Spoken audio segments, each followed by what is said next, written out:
গোয়েন্দা তদন্তে উঠে এসেছে হত্যার আগে হাদিকে যে প্রস্তাব দিয়েছিল শুটার ফয়সাল।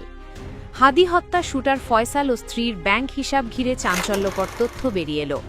আজকের ভিডিওতে জানব ওসমান হাদিকে হত্যাচেষ্টার পরিকল্পনা।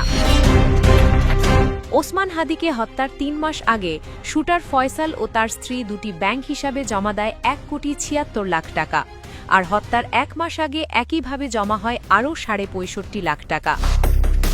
পরে মিশন বাস্তবায়নের আগে ৬৫ লাখ বাদে বাকি অর্থ তুলে নেয় তারা। হত্যাকাণ্ডের আগে এত বড় অঙ্কের অর্থ কেন লেনদেন করা হয়েছিল, এ বিষয়টি এখন খতিয়ে দেখছে আইন শৃঙ্খলা বাহিনী। নির্বাচনের তফসিল ঘোষণার পরদিন অর্থাৎ গত ১২ ডিসেম্বর ঢাকা ৮ আসনের সম্ভাব্য প্রার্থী ওসমান হাদিকে গুলি করার পর থেকেই আলোচনায় আসে শুটার ফয়সাল করিম মাসুদ। হত্যাকাণ্ডে তার নাম আসার পরপরই আদালতের নির্দেশে ফয়সালের সব ব্যাংক হিসাব অবরুদ্ধ করা হয়। ফয়সালকে গ্রেফতারের চেষ্টা চালানোর পাশাপাশি তার স্ত্রী সামিয়া ও স্বার্থসংশ্লিষ্ট বিভিন্ন প্রতিষ্ঠানের ব্যাংক হিসাবে অর্থের লেনদেনের তথ্য খুঁজতে নামে সিআইডি। অনুসন্ধানে ১৪টি ব্যাংকে ফয়সাল ও সংশ্লিষ্টদের ৫৩টি হিসাবের সন্ধান পাওয়া যায়। এসব হিসাবে ২০১৭ সাল থেকে গত ৮ বছরে মোট ১২৭ কোটি টাকার লেনদেন হয়েছে।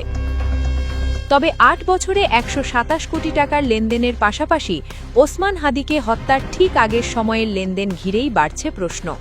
হত্যার ৩ মাস আগে ফয়সাল ও তার স্ত্রী দুটি ব্যাংক হিসাবে জমা দেন ১,৭৫,০০,০০০ টাকা, আর হত্যার ১ মাস আগে জমা হয় আরও ৬৫,০০,০০০ টাকা। পরে মিশন বাস্তবায়নের আগে ৬৫ লাখ বাদে বাকি টাকা তুলে নেয় তারা। হত্যার আগে এত টাকা উত্তোলনের কারণ কি? এদিকে অতিরিক্ত আইজিপি স্পষ্ট ভাষায় জানালেন, ফয়সালের শেষ অবস্থান নিয়ে তাদের কাছে কোনো সুনির্দিষ্ট তথ্য প্রমাণ নেই। সে যে দেশের বাইরে চলে গেছে এমন কোনো নির্ভরযোগ্য তথ্য তাদের হাতে নেই। ঘটনার ১০ দিন পার হয়ে গেলেও ইন্টেলিজেন্স বা গোয়েন্দারা জানেন না শুটার আসলে কোথায়। প্রাথমিক ধারণা হচ্ছে রাজনৈতিক উদ্দেশ্যে এই হত্যাকাণ্ড হতে পারে। ব্যক্তিগত কোনো আক্রোশ বা উদ্যোগ এখানে নেই, কিন্তু কোনো রাজনৈতিক দল। পুলিশ বলছে, আমরা এখনো স্পেসিফিক কোনো দলের সম্পৃক্ততা পাইনি।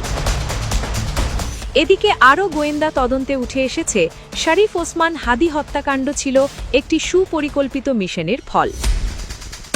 বিদেশ থেকে ফিরে একটি শুটার টিম গঠন করা হয়। টার্গেট বাস্তবায়নে আগে সক্ষতা গড়ে তোলা হয়। এরপর মাত্র ৭ দিনের মধ্যেই চালানো হয় প্রাণঘাতী হামলা। হত্যার ১২ ঘণ্টার মধ্যেই দেশ ছেড়ে চলে যায় মূল অভিযুক্ত শুটার ফয়সাল। গুরুত্বপূর্ণ আলামতও গায়েব করা হয় পরিকল্পনা অনুযায়ী। হাদি এবং শুটার ফয়সালের পরিচয় হয় ইনকিলাব মঞ্চের কালচারাল সেন্টারে।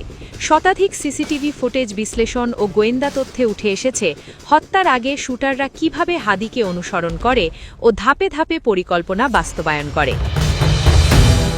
৪ ডিসেম্বর রাত ৮টা ১৮ বাংলা মোটরের ইনকিলাব কালচারাল সেন্টারে আসেন শুটার ফয়সাল ও তার সহযোগী কবির। প্রায় ৬ মিনিটের সেই বৈঠকে ফয়সাল হাদির সঙ্গে কাজ করার প্রস্তাব দেন। এটি ছিল ঘনিষ্ঠতা তৈরির প্রথম ধাপ। এরপর ৯ ডিসেম্বর রাতে ফয়সাল আবার কালচারাল সেন্টারে আসেন। এবার তার সঙ্গে ছিলেন আলমগীর। এই বৈঠকে নির্বাচনী প্রচারণার পরিকল্পনা নিয়ে আলোচনা হয়। সেখান থেকেই হাদির টিমে ঢুকে পড়েন ফয়সাল। প্রচারণায় অংশ নেওয়ার পরই হাদিকে হত্যার পরিকল্পনা চূড়ান্ত করেন ফয়সাল। মিশন বাস্তবায়নের জন্য নরসিংদী, সাভার, মানিকগঞ্জ সহ বিভিন্ন এলাকায় রেকি করেন তিনি। ১১ ডিসেম্বর মিশন বাস্তবায়নের প্রস্তুতিতে ওঠেন পশ্চিম আগারগাঁওয়ে বোনের বাসায়। হামলার দিন ভোরে উবারে করে যান হেমায়েতপুরের একটি রিসর্টে। শুক্রবার ভোর ৫টা ২২ ফয়সাল ও আলমগীরের গাড়ি হেমায়েতপুরের গ্রিন জোন রিসর্টে প্রবেশ করে। সেখানে আগে থেকেই ছিলেন ফয়সালের বান্ধবী মারিয়া ও তার বোন। সেখানে হাদির একটি ভিডিও দেখিয়ে ফয়সাল বলেন তিনি হাদির মাথায় গুলি করার পরিকল্পনা করছেন এবং এতে সারা দেশে আলোড়ন সৃষ্টি হবে। তিনি ঘটনার পর সব ধরনের যোগাযোগ বন্ধ রাখার কথা বলেন।